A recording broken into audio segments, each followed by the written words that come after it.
দুই দশকেরও বেশি সময় পর খুলনা যাচ্ছেন বিএনপি চেয়ারম্যান তারেক রহমান। সোমবার সকালে নগরের খালিশপুরের প্রভাত স্কুল মাঠে জনসমাবেশে অংশ নেবেন তিনি।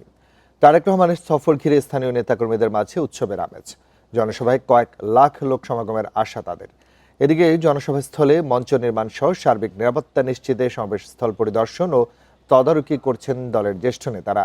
এই জনসভায় খুলনা, সাতক্ষীরা, বাগেরহাট জেলার বিএনপি মনোনীত প্রার্থীদের পরিচয় করিয়ে দেবেন তারেক রহমান।